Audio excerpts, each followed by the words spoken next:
Welcome back to another Boilers Extra. I'm Nathan Baird from the Indy Star. Sam King from the Journal and Courier. We are matching up today, black polos for some reason. Is this the start? This is for the start of Big Ten play. We felt like it was time to go. It's the death of the preseason and we're doing like a funeral for the preseason and ushering in the start of Big Ten play. I thought it was a boiler blackout or something like that. So maybe. Yeah. We are not team branded here, but we are here to talk Purdue football. We're going to be joined in a few minutes by Gary Danielson, obviously former Boiler quarterback and longtime broadcaster who's making his final tour of the Big Ten this year as he's retiring this year after 36 years. And we'll be on the broadcast with Brad Nessler for Saturday's game at Ross-Ade Stadium against USC. Before we get to him, I wanted to get into a question that one of our listeners sent us. This is from Northern Boiler, a longtime listener. What would you consider a successful performance against USC, regardless of a win or a loss, unless winning is the bar? And I thought that was an interesting way to kind of frame a quick discussion around what we know about this Purdue football team and what we don't as Big Ten play begins.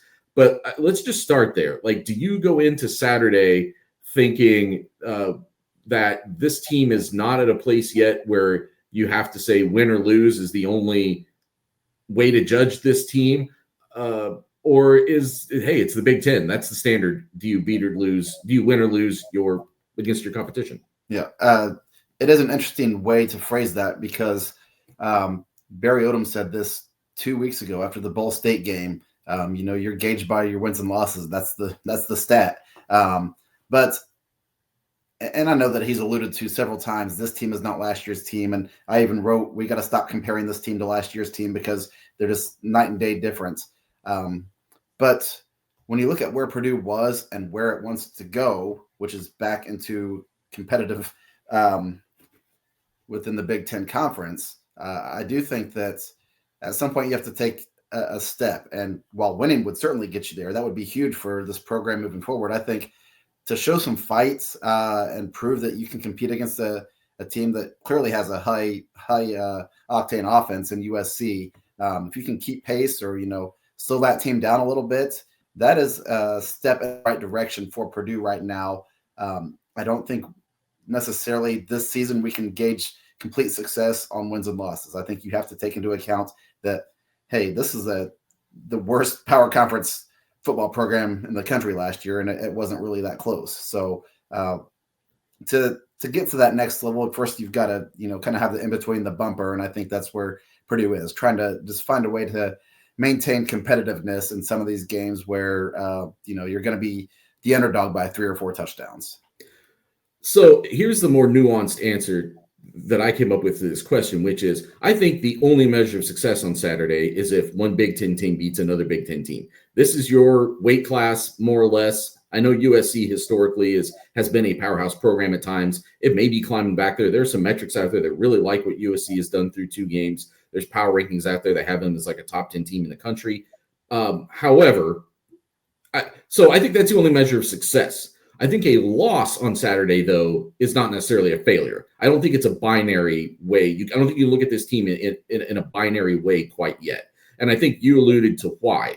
And Barry Odom has, on a number of occasions, like you said, he's trying to put as much distance as he can with words, whether it's the words he uses or the words that we try to use between this year and last year. But the best way to do that is to go out and separate with your performance on the field. I would argue that they have started to do that already, even through 2 games against Ball State and Southern Illinois. The way they came out really strong from the start against Ball State, and the way that this team, I don't think it's a good thing that this team got down the way it did against Southern Illinois. I thought it showed some vulnerabilities in this defense that I bet Lincoln Riley is going to exploit maybe in a significant way on Saturday. It's still the gap between Southern Illinois and USC, I think, is significant. So I don't think that's a positive. However, I think a year ago, same circumstances, that version of Purdue's football program would have really played with its food maybe all day and maybe won that game at the end, but it would not have been in the same fashion it did win it on Saturday, which was, yes, stub your toe at the beginning, respond in both possessions on offense, even though you got some help with some timely penalties, but finish off touchdown drives, and then you control the rest of the game. Like those sorts of things are at least at least baby steps forward for the program. So I don't look at Saturday. We'll give our predictions at the end of this podcast. I don't think either of us are expecting this to be a nail biter, but I do think that the next step that Purdue has to take as a program, yes, all the names are different and the players' names are different. And I think Barry Odom understands this. It's just the way coaches kind of have to talk about things. We get a freedom to talk about things in a way that they can't. It's a different perspective, and I respect that. But the attachment is still there. Like we're talking to people in this program over the summer, talking to players, I think they still feel that 1-11 attachment, even if they weren't here. And the last time Purdue was on the field against the better teams in college football, or even just the top half of the Big Ten, it often looked like it didn't belong. So, I mean, certainly the last time we saw it against Indiana. So that is a step that the program has to take. I don't know that it has to take it on Saturday. It has to take it this season at some point. Yeah, and this is the first challenge because while there is a game coming up later this season against Northwestern and Rutgers, there's no easing into the schedule now. Like you've got your 2 games out of the way that people expected you to do exactly what you did. Now you face back-to-back weeks, USC and Notre Dame. And if you're not ready to play or, ready to elevate your performance, not saying it's going to be 66-7 like Purdue and Notre Dame last year, but you're going to be on the wrong side, of a butt whooping. And you just wonder how long you can keep fans engaged if that kind of continues to happen. Last year, it got out of hand quick. I don't think that's going to be the case with this team, but I think you have a couple losses like that in a row, and fans will kind of start to, maybe not be as invested in Purdue football this season. Yeah, I don't know that, like, I've talked many times now about like kind of the stages of this season.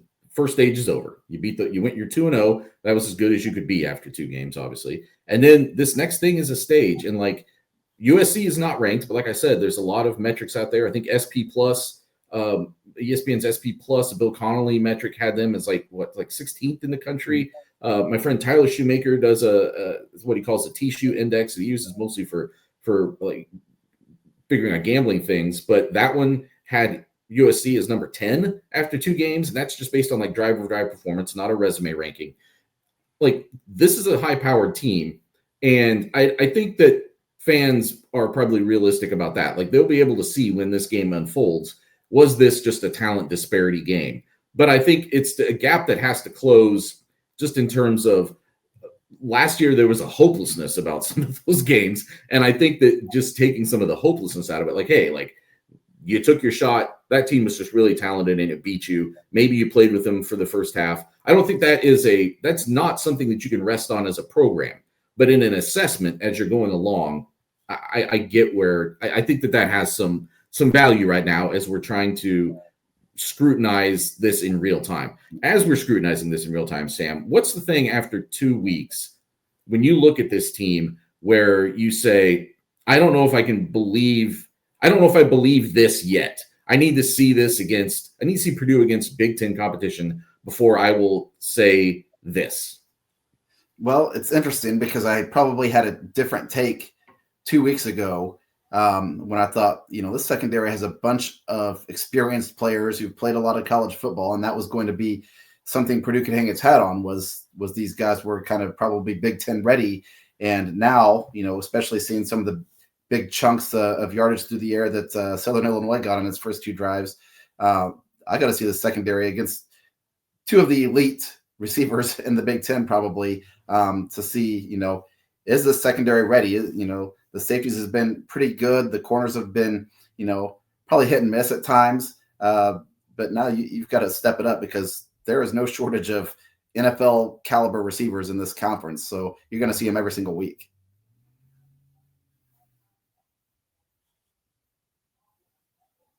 Agreed. And mine is kind of the flip side of that. It's not necessarily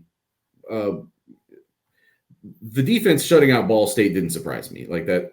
I think Ball State is pretty bad. I think Southern Illinois is better than Ball State. It certainly has a better quarterback than Ball State did. And we've known all along that the Big Ten teams are going to be a bigger challenge. I don't yet believe that this offense is going to put up a lot of points against good teams this year.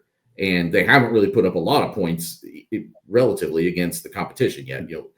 65 points in 2 games against lower level competition, I think is fine. It's not bad. We've seen worse over at times at some other low points in Purdue history. But I still want to see, they are very excited about how they ran the ball against Ball State and in some way, against Southern Illinois. And in some ways, I understand that. In other ways, they averaged 3.9 yards per carry against an FCS team. And now some of that is you have to factor in there were a couple of 1-yard touchdown runs, which brings down the average, but not that much. And Ryan Brown wasn't sacked, so it's not like that's a sack-adjusted stat. I'm not that impressed by that. I think this offensive line has to keep getting a lot better, and it's going to have to get better now kind of on the fly against Big Ten caliber teams. I also think that, Ryan Brown hasn't faced a pass rush that these Big Ten teams are going to throw at them, has not faced the consistency of Big Ten secondary. There's going to be some bigger challenges on him. But I also think that he has shown some poise and some confidence, especially the way that these games have started. So I think this coaching staff is helping him in a way that the coaching staff was not helping its quarterbacks last year, which is helping him. But I do think that we're going to learn a lot more about this offense probably on Saturday, because its successes have been somewhat loud, but they've been early for the most part, and they've been inconsistent. And being able to 3 yards in a cloud of dust against Southern Illinois doesn't impress me for your prospects in the Big Ten, even if Southern Illinois turns out to be an FCS playoff team, because FCS playoff teams would still not be among the top 2/3 or 3/4 teams in the Big Ten at any given year. Yeah. So Missouri State, which is in the same conference as Southern Illinois, opened the season playing at USC, and USC put 73 points on that team. Missouri State turns around last week and wins at Marshall, which is pretty impressive. Yep. So, that's kind of what you think of when a Big Ten team plays an FCS team, kind of how it should go. And, whether or not Southern Illinois is good, I think Southern Illinois probably is, one of the better FCS teams in the country. But if you're a Big Ten team, that shouldn't faze you. You should, from the get-go, kind of own and dominate that game. To Purdue's credit, it adjusted on the fly and ultimately did. But, the lopsided scores like the 73-13 that we saw with USC a couple weeks ago, or even what USC did last week against Georgia Southern, that's kind of more of the traditional what you think when a Big Ten team faces these inferior teams early in the season. Let's not be completely pessimistic. Let's make sure we do the other side too. Is there anything you've seen in the first 2 games that you're already ready to say, this is going to be there in week 12? I believe my eyes. This is going to stick around. I think that the interior defensive line has a chance to be really good at stopping the run. Now, where that gets tricky is mobile quarterbacks, and we saw it with Ball State a little bit. When you get quarterbacks that are elusive and start running around, you can get some big chunk plays. But I think Jamarian Harkless and TJ Lindsey and then D'Amico Kennedy and the guys that they're there in the middle have a chance to be really good against the run this season. I think that's a good one. I think they're also going to get some pass rush out of that group. Mm-hmm. Harkless and Kennedy are both bigger guys, but you still see the penetration that they can get. And obviously Lindsey as that 3-tech that's why he's there. They want him to get in the backfield. I think those guys can be part of the pass rush answer too. I'd like to see a little bit more off the edge, but I think those guys can be, we obviously saw what CJ Nolan did in the last game, getting a couple late to choke off that last drive that SIU was really able to make. I'll go other side of the ball. I think Armand Branch is legitimately a playmaker. We saw the emergence of him in camp. We were hearing the emergence of him over the summer. Then we saw some emergence from him in camp. I thought, as much as I had been at times pessimistic about where the receiving corps was coming out of camp, he wasn't one that I really had concerns about. I thought he was a pretty consistent performer in camp as far as ball security, making plays downfield, making plays against DBs.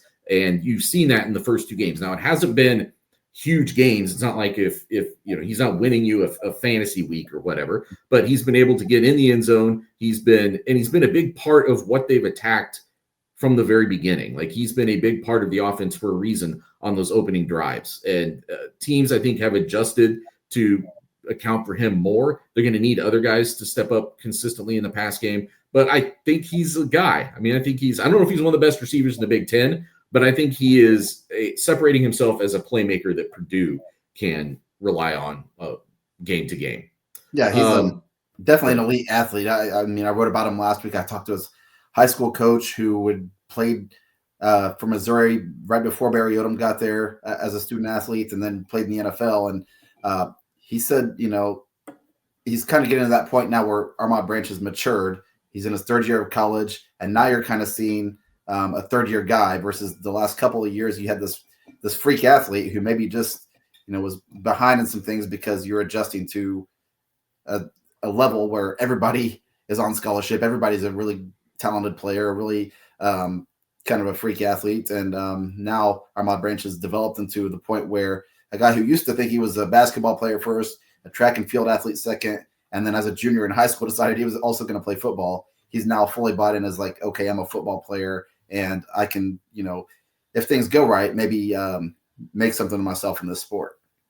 That maturity thing keeps coming up in conversations I'm having about other players. I'm working on a piece for IndyStar.com, JCOnline.com about Chops Harkless that'll hopefully run, I think, next Monday. And a big part of it is kind of an epiphany that he's had in terms of taking some important things more seriously and being more mature. That was a word that came up with multiple people I talked to. I think you would probably look, I imagine Ryan Brown thinks everything he's been through in the last year, he's probably a more mature player, even the veteran guys, but especially the guys who you see right now being important guys who were already here. They've all talked about, because none of these guys, with the exception of maybe Devin Mockabee, were considered upper tier Big Ten players at their position, right? They all still had to emerge in some way. And I think a lot of them are pointing to just that more, being older and having a more mature perspective on things. And now that's starting to show up on the field. You mentioned USC's receivers, and I forgot to point out by name, but it's Mekhi Lemon. He's going to be wearing number 6 on Saturday. Jacoby Lane, he's going to be wearing number 8 on Saturday. This is guys that Mike Shearer, the defensive coordinator, was talking about on Saturday being exceptional players. And they come up again in our conversation with Gary Danielson, who did not get the memo about wearing a black polo today, but we allowed him on the podcast anyway. We gratefully took a few minutes, and he's going to get into how he sees just what he's seen from Purdue early on and how he thinks this matchup is going to go. We are joined on Boilers Extra today by Gary Danielson from CBS Sports and obviously from Purdue University back in the day. Gary is back in West Lafayette. This is his final season, retiring after the season, but he's going to be calling or being the analyst again on Saturday's game against USC. Gary, how are you doing? How does it feel to be back in West Lafayette? Well, I'm a little apprehensive considering the last couple trips, but no, I have great memories. It's it's where I acquired the most valuable thing in my life, my family, and great friends. The King family treated me great when Christy and I were first married and had not 2 nickels to rub together. So we got off without their help. We wouldn't be here. So a lot of great people that I met and helped me along the way. It's always good to come back. Well, let's get into the X and O's with this one because I know you've been studying up, obviously, for Saturday's game. You saw Sure. Purdue, as you kind of alluded to already, you saw Purdue a couple of times last season. Just from 2 games now that you've seen, anything that jumps out to you as the biggest differences you see, either in terms of execution or just, I guess, a general vibe? They do seem to have overall talent seems a notch higher to me than it was a year ago. They are. I felt they were doing a lot of good things a year ago, but coming into this game, they had just won the game before, a year ago before the Notre Dame game. So you didn't really know what to expect, but it felt defensively. I think the overall impression I got is they just did not have enough talent to play the style of defense they were playing, and that put a lot of players that were medium to average good players, maybe for Big Ten players, that if they were surrounded maybe with a little more talent around them or maybe with a little different scheme, they would be able to show more. But the lack of, really strong talent at a lot of key positions, And the style that they were playing defensively really put them in some tough situations. But then again, I saw them playing against two pretty strong football teams. Notre Dame and Penn State were two of the best. That couple games they played a little better. Illinois game to what I remember, but overall, changes need to be made. And I've known Barry for a long time. They do seem to have a little bit more talent, and they seem to be playing together a little bit more. What is your evaluation of Ryan Brown thus far? I don't know how much. I don't think he wasn't really playing in either of the games you saw in person last year. No. But what do you think so far, and just how successful do you think he can be once this transitions to Big Ten competition?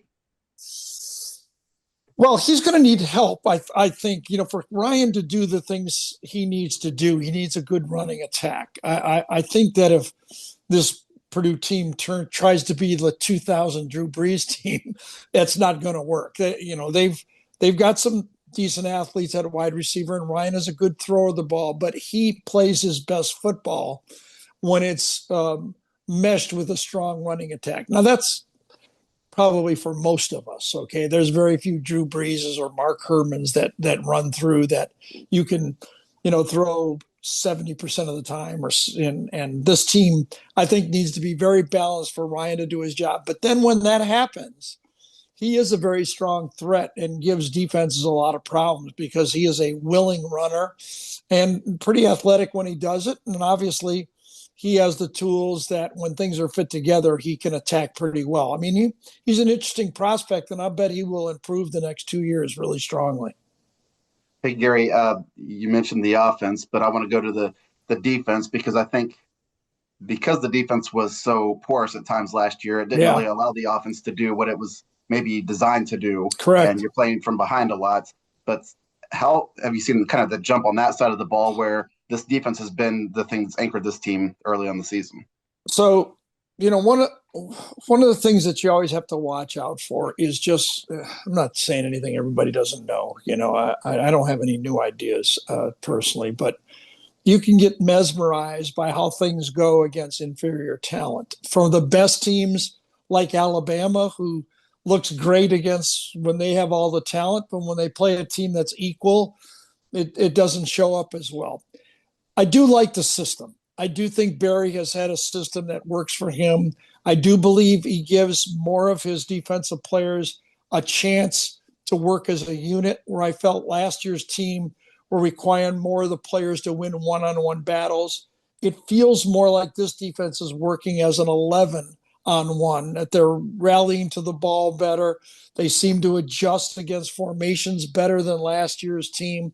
So all in all, I see more of a style that's more in line with the way an Iowa plays or Wisconsin played in the past or Illinois now is playing, where they don't have as much man-to-man coverage. They rely a little bit more on changing the defenses. They've used the portal strongly. They do have good Big Ten football players. I still think what Purdue lacks is, and what I think is college football is all about, is you get, because of the pro game in football, you don't get to go play pro football until you're in college for 3 years. You have players on the field that are matchup nightmares for regular college football teams. I still don't think Purdue has 2 or 3 of those guys that on the field where, Lincoln Riley's going, all right, how do we block this guy? How do we stop this guy? There seems to be good talent, but no talent that jumps off the table as NFL-ready talent right now. Kind of a corollary to that, though, is just like, what have you seen from USC? Same thing applies. Like, they haven't really played high-level talent. They've scored 132 points in 2 games. Yep. I don't probably expect them to replicate that clip throughout the Big Ten, but do you expect to see them being able to keep scoring in bunches in conference play? Probably not at that level, but they were pretty good on offense last year. It's funny, when I was doing the games last year, I kept talking about how Lincoln seemed to be trying to feed the ball to too many players. And it was almost if he had made a lot of promises to a lot of different players that he was trying to keep. And as a quarterback, trying to develop chemistry with 4 or 5 receivers 2 running backs. They used them, the tight ends. I just didn't know how they did that. They have pared down this year. They're going Lane and Lemon all the way as their 2 outside receivers. Those are really 2 tough matchups for anybody in college ball. They are really high-level players. There's Mayava's a much better player than he was a year ago, and I think actually superior to Miller Moss at that position. Those are the 2 guys that really stand out, and the way Mayava is playing this year compared to a year ago, that are difference makers. Defensively, their defensive line and their edge rushers are superior to where they were young last year at that spots. I think they're better in that particular reason. And, USC always has the defensive backs. I don't see on their defense in particular, except for Gentry, there's the player they lost a year ago, as a really NFL-ready player instantly, where the NFL scouts are drooling. Their main talent to me is on offense. Gary, last week, Purdue, probably taken back to your college days, ran the ball 50-something times, and just tried to impose its will 3 and 4 yards at a time. I don't think that, Purdue clearly would like bigger chunk plays, but is that maybe a difference where there's maybe a more slow, methodical approach, taking what the defense gives you and trying to shorten a game that way, maybe against a talent like USC? They're going to try to do that, but you're right. That's good until it isn't good. If the other team is scoring touchdowns, the way Southern Illinois got off the mark last week, I mean, the first 2 drives, I'm going, oh my gosh, players open all over the field. But, the Boilers answered, and that was the key. Then they started running and making it easier. If they can do that, if they can play that Iowa, Wisconsin, old Michigan State type of football, I think that'll work for them. I don't know, if that's possible in the modern college football game, that what style they used a week ago is going to be able to hold up week in and week out in the league. I think they're going to need more balance. I think the goal eventually for this Purdue team is if they could look more like the way Minnesota did last year with Max Brosemer, or the way Indiana did, where they were more balanced football team. If they can get there, then I think you'll see the growth that Coach Odom wants going for this year and for next year as he grows this program back to the way he envisions it, and everybody hopes it does. Gary, any individual defensive players for Purdue that jumped out to you when you were watching those 2 games? I took the 2 inside linebackers are Purdue-ish. You know what I mean? I played with those types of guys. You'd always find them. Correa and Powell are both, I think, impact football, Big Ten football players. I think they do the job. We've seen Nunnally before when he played against Ohio State. He is a significant football player. They're not bad at the corners, but any corner in college football is susceptible to a passing game if the overall rush isn't there.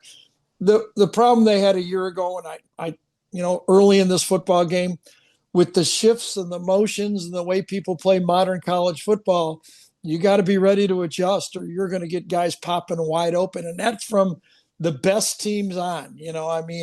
I saw a year ago when we did Penn State at USC, and Andy Kolonicki from Penn State had Tyler Warren catching, I think, 17 passes in that game. And most of them, they were fooled by the shifts, the motions, the unbalanced line.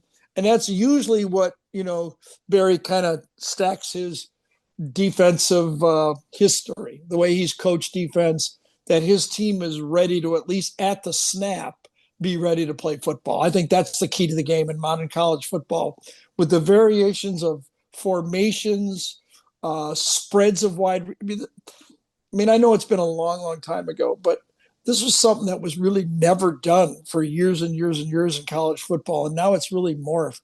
When a team, and that's why teams, by the way, are huddling more.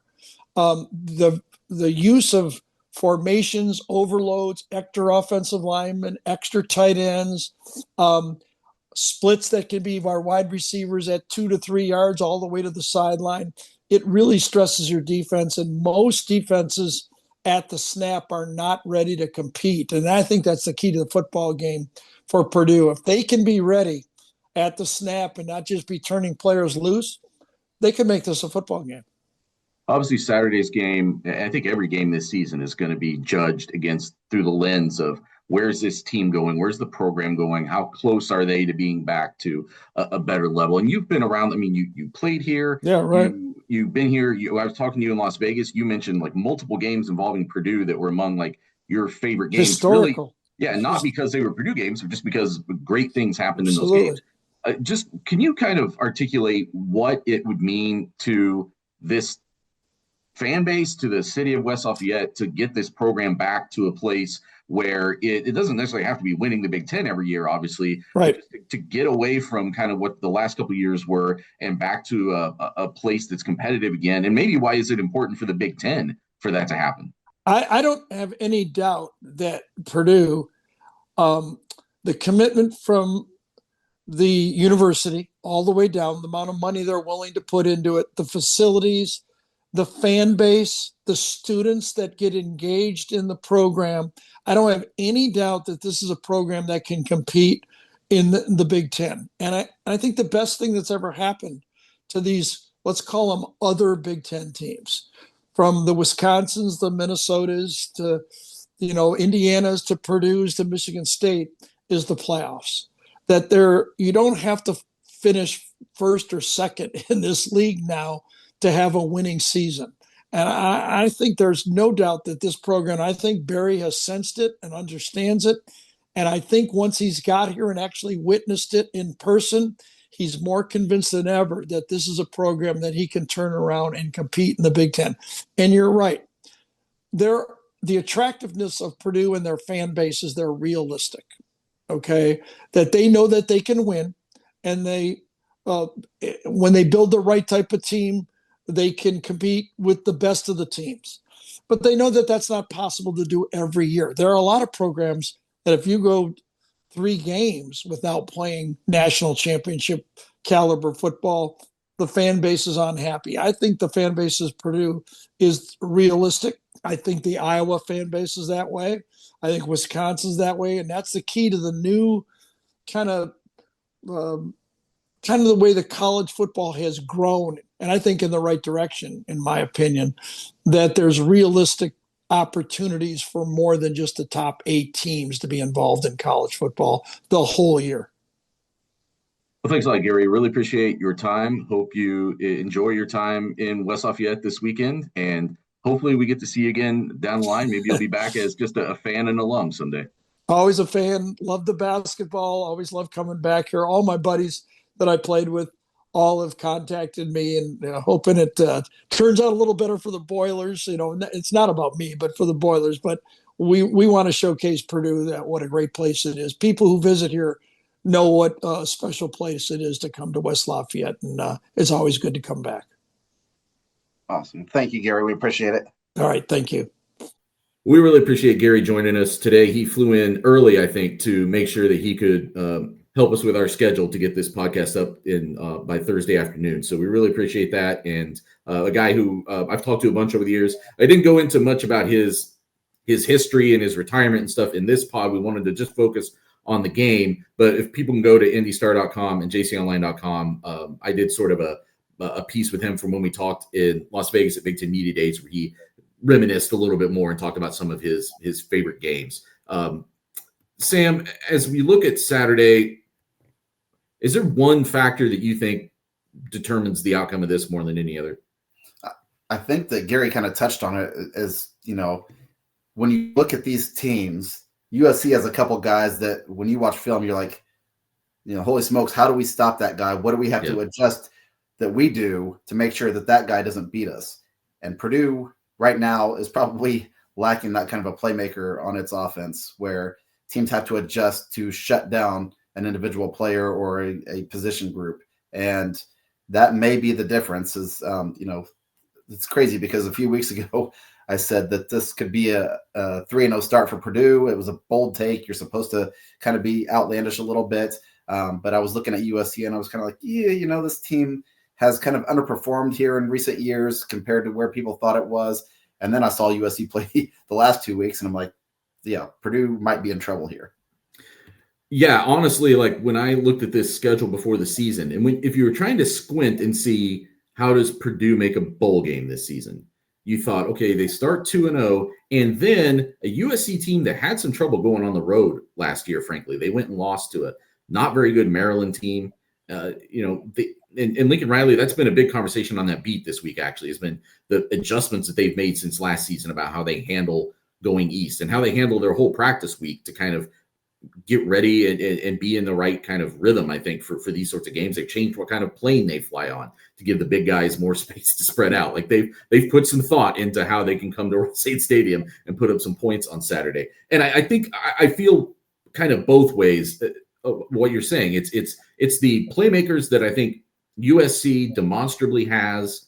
I mean, I was looking at there was an ESPN list where they had several people kind of giving their top 5 NFL prospects at various positions. Both of these guys were mentioned among the top 5 wide receiver prospects for this next draft. And at the same time, and not only do I not know if Purdue has the defensive players who can stop them enough, I don't know that Purdue has its own like game breakers on offense yet that it will be able to just keep up from a points perspective. I think even if Purdue's defense plays relatively well on Saturday, USC is going to score points.